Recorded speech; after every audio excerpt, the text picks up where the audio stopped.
Hey guys, and welcome back to another Potterismic video. Today we're going to be doing another tier list ranking. So we've already done the Harry Potter characters tier list ranking. This one is going to be the movies. Now I wanted to try and find one with both the movies and books, but I couldn't, so I'll just do this one, and then I'll do one on the books as well. So, Harry Potter and the Philosopher's Stone, or Sorcerer's Stone. I just call it the Philosopher's Stone. I love all the Harry Potter movies, and I'll be honest, Philosopher's Stone, for me, is going to have to go in A tier just because it is the more iconic of the movies. But for me, it doesn't go in S because it's a kids' movie, and I love the more darker tone of the movies. But for me, Philosopher's Stone goes in A because it is pretty good movie. And I love all the castings for the movies as well. Like, I have some phenomenal actors like Robbie Coltrane as Hagrid, Alan Rickman as Severus Snape, Maggie Smith as Professor McGonagall, and etc. So, Chamber of Secrets. Rewatching the Harry Potter movies again, I've had like a changing heart of some movies. I would have probably had that Chamber of Secrets in like C, but I'm gonna put it in B because I do actually like the story of Chamber of Secrets. I just think it's like a good mystery movie. I think that's the joy of like the first three movies, is the like mystery movies, and then obviously the fourth one, obviously Voldemort comes back, so you know. But yeah, Chamber of Secrets is great. It's the introduction to Dobby,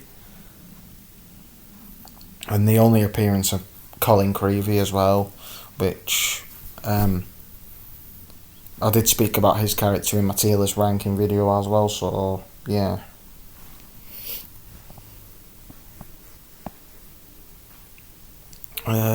It's the Prisoner of Azkaban.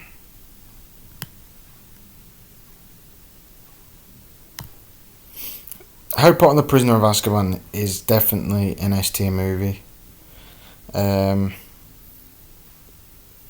Easy S tier. Yeah, just brilliant movie. There's a funny story about Prisoner of Azkaban actually. So when the movie came out, I was only 1 year old. But when I first watched Harry Potter and the Prisoner of Azkaban, I was about 6, and I was scared so much that I could not watch Prisoner of Azkaban. It was never because of the Dementors for some reason. I was never scared of them. It was more the werewolf form of Lupin that scared me to death. For some reason, I was never a big fan of werewolves when I was younger, and yeah, I'll be honest, it's so hard to grow into that. But then finally, when I got to like 12, 13, I sort of got used to it after a while. But yeah, so Goblet of Fire is this one. This is a weird one for me. People might hate me for this, and I could not care less, but I'm putting Goblet of Fire in A. Rewatching Goblet of Fire has made me love the movie so much more. I mean, I'll kind of go to the Quidditch World Cup was cut, but as a side note, even though it's the least faithful of the books, I love the Goblet of Fire movie. Even the bit with Dumbledore where, he doesn't Harry calmly. I just think things can be different. Not everything has to be based on the books. You know. And yeah, I love Goblet of Fire. I think it's an A-tier movie. Order of the Phoenix, which I believe is this one right here.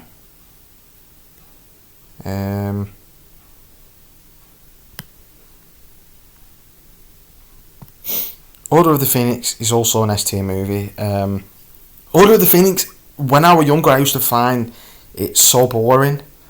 But growing up into the Harry Potter fan that I am, I just love Order of the Phoenix. It is by far one of my favourite movies in the series. I don't hate any of the Harry Potter movies. I just have favourites and least favourites, but I don't hate any of them.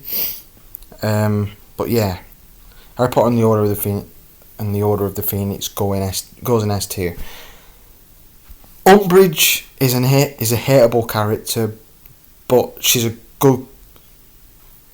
was casted perfectly, and she's that character you love to hate. So yeah, that's another thing I like about Order of the Phoenix. And then obviously she returns again in Deathly Hallows Part 1 for a bit of that movie. Half-Blood Prince. Yeah.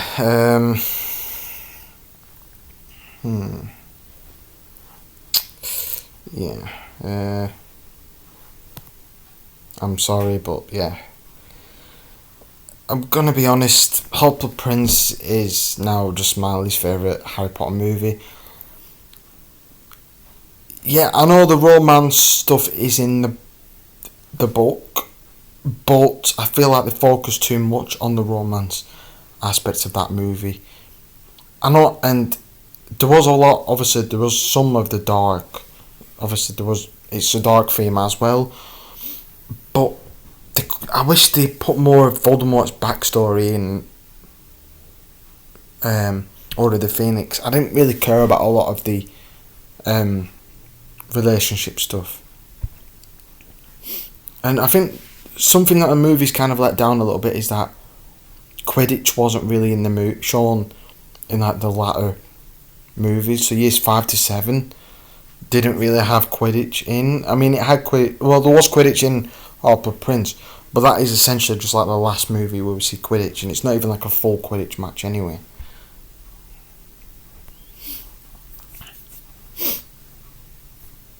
But yeah, I don't hate Half-Blood Prince. I just don't find it that entertaining as much anymore. I still watch all the Harry Potter movies when I get the chance to. I've just recently finished the third movie. I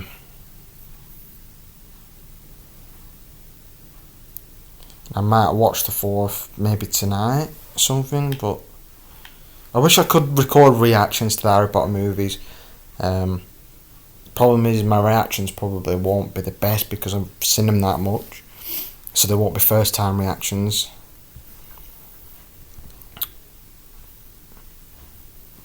Deathly Hallows Part 1. I don't know. I'm going to put Deathly Hallows Part 1 in.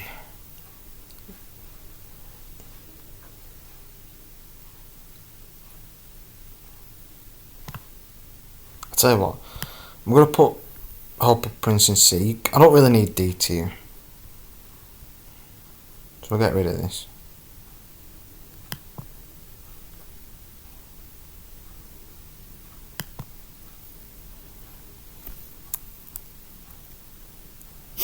So yeah, Deathly Hallows Part 1 goes in B tier.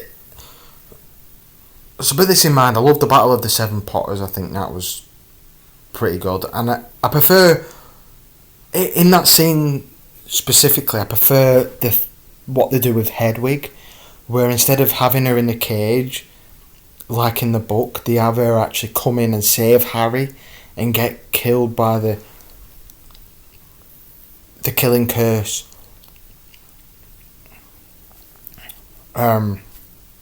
honourably, because she obviously honourably saves Harry's life, which is much better than how she dies in the book, where she's just struck by the killing curse lost in her cage and she just falls to the bottom. I just think that really sucks. That was just like, for me in the book, that was just like a really drab death scene. After comparing that to her death in Deathly Hallows Part 1, I think her death scene in the book is just like a really drab death. But then rest of Deathly Hallows Part 1, yeah, it's fine. I love the Ministry of Magic stuff. Love the stuff at Grimmauld Place. I love a lot of the stuff before they get to like the Forest of Dean and stuff like that, and then it kind of, for me, when they get to the Forest of Dean, it kind of just drags a bit. But on the side note, there's one thing I kind of wish they put into Deathly Hallows Part 1, and I kind of wish they sort of made this a little bit of a thing, is if they had Dean Thomas, instead of him being on the run with Dirk Cresswell, Ted Tonks, and Goanook, they had him like on his own, on the run, bumps into the trio, and then he's with the trio for the rest of the movie, up until when they get captured at Malfoy Manor, and obviously he gets taken to Shell Cottage with Mr. Ollivander and Luna. I would have loved it if they had Dean Thomas in this film, just because that would have made him another one of those characters that would have added him to the 14 characters in all 8 Harry Potter movies. And I just feel like Dean Thomas being absent from that movie kind of just sucked, because I think it would have been cool if they had him like helping the trio on their journey and stuff like that. Just make it a bit different. But yeah, that's all I can really say about that. I don't want to ramble on too much. Deathly Hallows Part 2, great conclusion to the Potter movies. Just didn't really like the the epilogue that much, but yeah. I'll put an A tier because I do like Deathly Hallows Part 1. Sorry, Part 2, as I should say, not Part 1. I do really like Deathly Hallows Part 2. The only thing that lets it down is the fact that Fred Weasley, Remus Lupin and Nymphadora Tonks were all killed off screen. Now, I'm fine with at least maybe one of them getting killed off screen, but all 3 of them getting killed off screen just... yeah, that sucked. I'd have at least loved to have... People say they see Fred Weasley dying on screen, but for those who need to sort of who don't pick up on this, is there's a scene where there's a Death Eater woman standing over a Weasley twin who's just dropped his wand off to the side of him, and he goes to pick it up. Now, if you look closely in the movie, that is George Weasley, not Fred, and you'll notice that because George Weasley's wears like the purple suit, and in that scene, that Weasley twin is wearing the purple suit, so that is George Weasley. Fred Weasley wears like a bottle green suit, which you'll notice when the Weasley twins are seen together on top of the fort at Hogwarts. And yeah, so you know that Fred Weasley, you don't actually see him die in the film, but a lot of people probably don't really pick up on that. But yeah, I would have loved to have maybe seen Fred Weasley die actually on screen. But Remus and Tonks, they didn't really have to die on screen. I would have loved it if maybe we got to see him like dueling the people that they duel. Obviously Antonin Dolohov and Bellatrix Lestrange. If we could just see him like briefly duel, and then it cuts to like the stuff with Fred Weasley, and then they die off screen. That is fine for me personally. But yeah, just great film overall. Great conclusion. I mean, they could have just ended it with with the trio on the bridge at the end of the film there. I don't think they really needed the epilogue. The epilogue kind of just ruined Deathly Hallows Part 2 for me. And I've never read The Cursed Child, and there's a lot of stuff I've heard about it. And I just think, I don't know what J.K. Rowling was thinking writing that book, if I'm honest. For those who watch this YouTube channel, not my channel, I'm just going to mention this. For people who watch the YouTube channel Movie Flame, check it out, because he does a lot of different videos, and he's mentioned how he doesn't really like The Cursed Child that much, and I think he did a video on what he would change about The Cursed Child, so I recommend you check that out. I will try and put a link to that video or his channel in my description, if I can get the link. I've not been great with putting links in the descriptions for videos. But I hope you all enjoy watching this one. I don't want to ramble on too much, so but stay tuned for the next one, and peace out.